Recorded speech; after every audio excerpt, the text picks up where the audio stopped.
nti say ye ba just can grab 1 hour na enu ha amai na so ye sisi kura ye na ye yirim kura jai Oyin ma jamo. ai because over drive kwan we so be do fi ya wono yiri be na no yiri ada asaba mu nyina yo ya ena me nyina kwa we manim kura manim abusa kura na mete be say adwi se na be ya mesa ko back nti ye baba no cho o mehwe kwan no mai omo amunim enti na omapani na nado be fa so see the road is in pumpa no e ha no be fa e no see in 2 weeks contractor be ba 2 weeks in the neighbor 4 years Abusia sisi a baby a wo say gina eh Jessica branch we TUC GPRTU amo share TUC ase e wo Jessica na manya panyem ba ko a oka adobafo no ho e wa ha se a woni ebedi nkomo panyem ye frosen medindi ya opoku wo ye de e wa ha se GPRTU second trustee wa Jessica wo sa so driver na send the post me driver pa okay na ahaboko de nyame adom bibia boko taxi djuma no se kwasai eko na mom enkoyi esane se adwadifo ntukwan biom na engu ne ekwan na asese nti ama adwuma ni nyina ye boko o hwe a cars ni nyina park station mu obi anko bibia esane se obi a complain se o man no mu aidin nti ama adwadie ni akontu o se adwadie ni akontu na eko na adwadie nkode a na chese akontu so aye boko hwe enkoyi a taxi no moko kroben so no yeko bebi a ye fi akonkwanta yeko dambai yeko kwa krachi yeko echirichiri ebi fi akohu hohoi bando na opek big council wa yeko akra na ka we bi se me krom ka wa hana o akra ka wa kumasi ka akra wa hasi kumasi a taxi ya na yeko kumasi ye wo 14 sister minivers amoko akra ni kumasi na ni kufodu nyina asasa man for ma embefo ka business aye boko wa hase no ede biem ne mo hawa mo fem wa hase sasa ashakafo no credit ye o hwa ye spare parts ne yakwan akwan ni nyina nye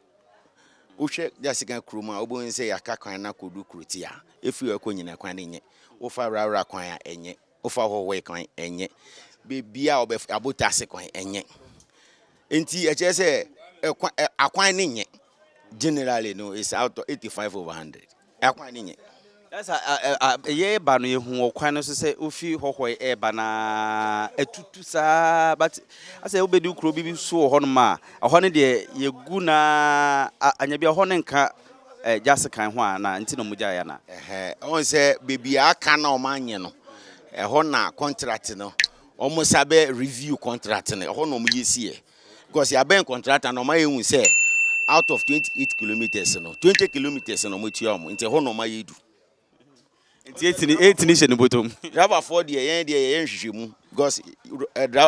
contractor and workers ni bi e ka yen ho ha adenti na mo agi adwuma si bebi o mama yesika no akodu no ho ne yaye nti bebi a wo nse ekwan na si wo Santro Kofi ho no efi wo kodu ho ho de ye hwe se bi anyame ya adom a ombe ya be mi eni plan bi aso se omba be yesa kwan no eni ma ya eni plan bi aso nti kwan no pene mo issue wa ha de se petrol ni fo ne bo fo se onze me ka kwan ezane se obi wo ni potemu ne kwan ye but hu petrol a enra kwan ya sa to petrol mu bi enra atwemu ya to petrol mu a driver fo ye hwe nim se ye ba be tu lorry fam o hwe mbranti e gina ha ye nso ye kodwa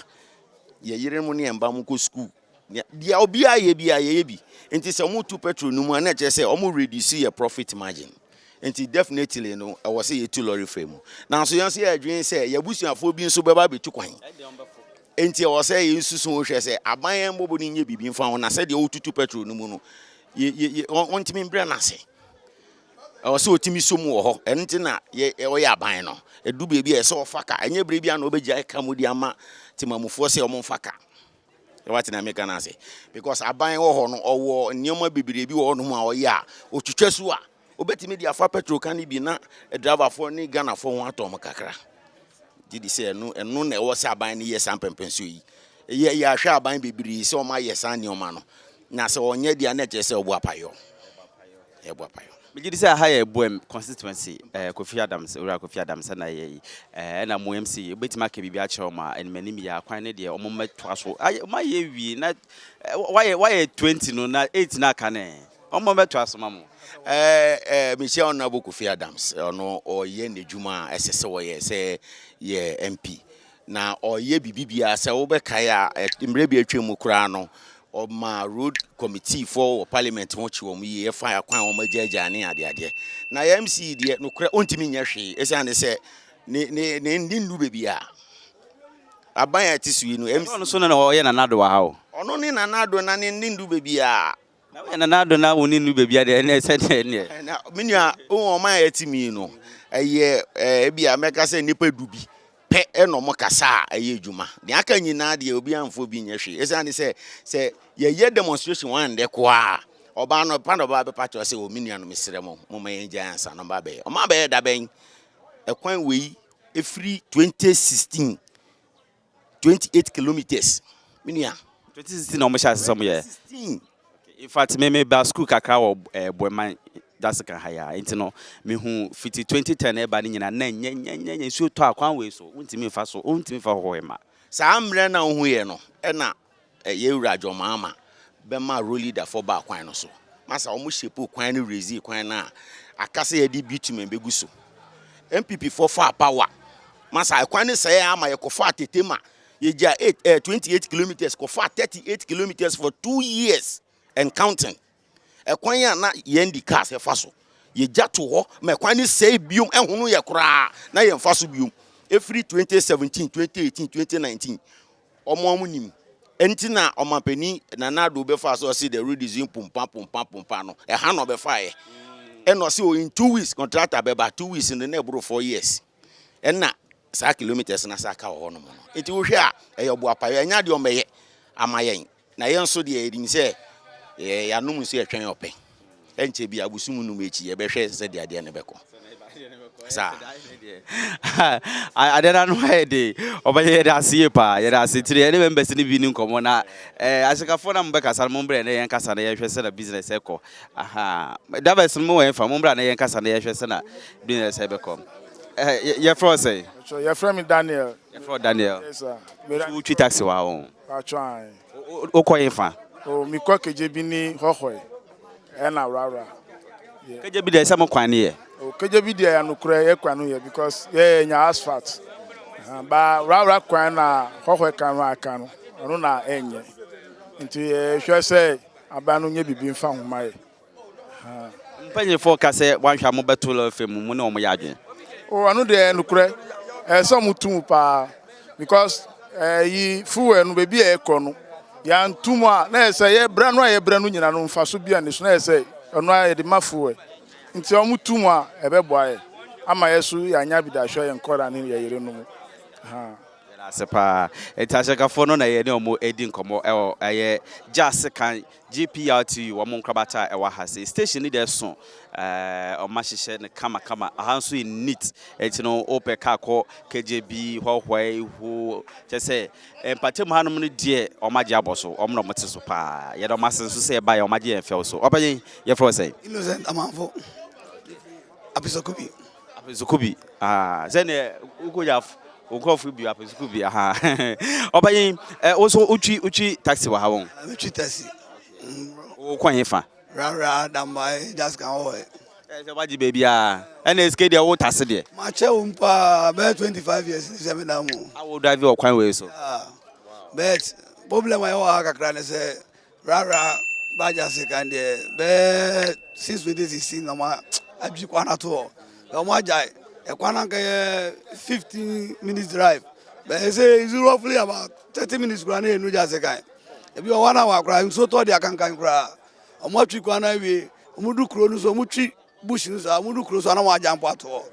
free kuje just ka atonko na ka ja kro mu twi kro nu be bush we ni na mo twi ni na ato na ma ja gu o nti say e ba just kan kra bi 1 hour na enu ai ama na so yesi kura ya na yerim kura jai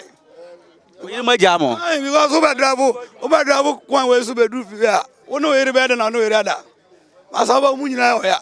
ena me gina kwa we manim kura manim abusa kura na mete be say adwi se na be amesa ko back nti e baba no cho o mehwe kwan no mai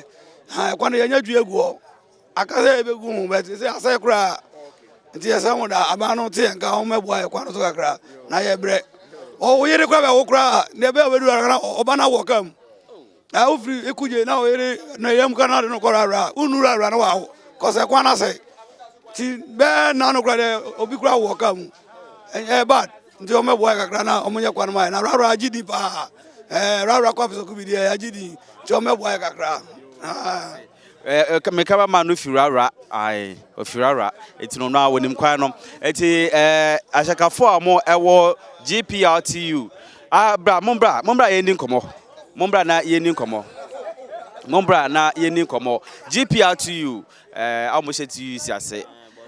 abrante fro say e frem Philip Doji uchi moto na se taxi me ye weather okay mo wode wo station haya back wa we water wo de moto ana wo de kana sa wo de container co-port everything bibia me ye can accident bibia me ye what I say but no say no light bill na dos ru awon so how na light bill boss o ya adwuma kura adwuma ho ane a waye no wanya by light bill the ban is too much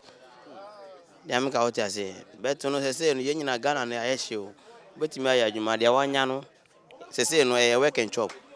dia abeje no na obedi but wo chena want me anya so abedi akoto light bill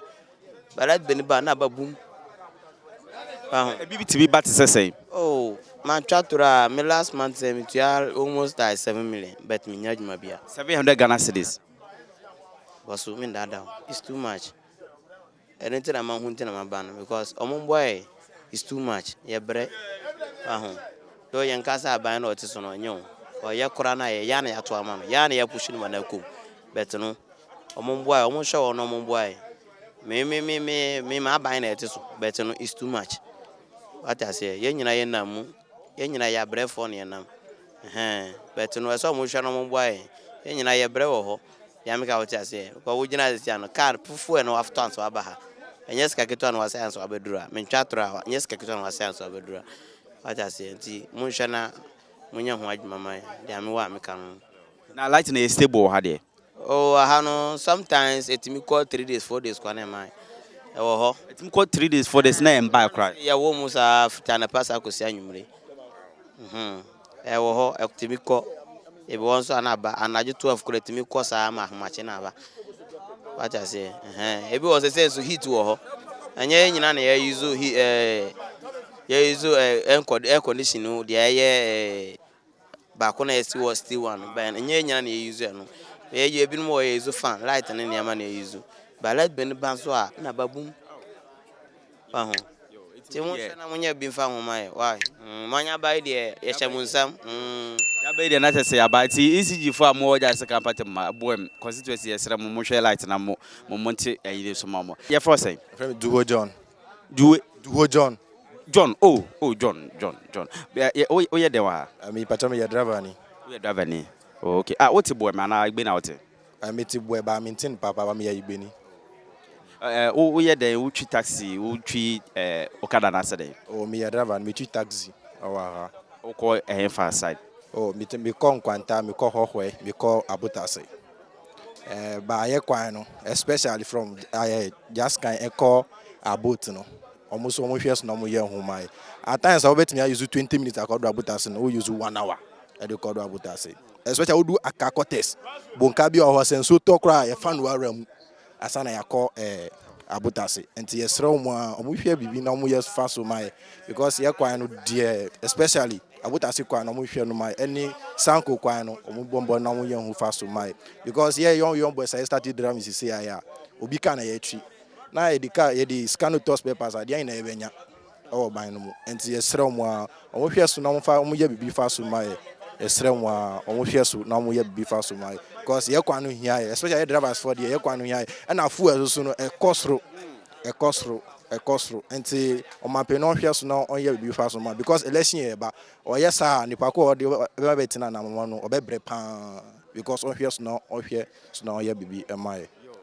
Ura John yeda se woni e de nkomo ti ebuso ashankafo no de o maka mo nsem pa na wo da say no akasa dada nti no o maka mo nsem GPRTU wamo branch ewo Jasikan Boom constituency and at Yenomo Eddie and Common. Almost some quite idea, no credit, so but ye fast no, if you hoy air by Jasicano, or Beba Winima, son, a quine what is asphalt and also a hydrogen pie, horny dear, no cranny hydrogen. I feel so rara, no much so much so now so a caca crasse or more bay, it's almost a gunner buying say on. Finance from many ya or may we and far and mawamu. I feel so no much I say for no. The beer or mutum, etino, a munyeska, a cofu, munyeska, and a cospe pass, or munyeska, and a cofu, and no see idea a hydrogen pa, or more ediomaquism at to no yenemo, I will just a kind.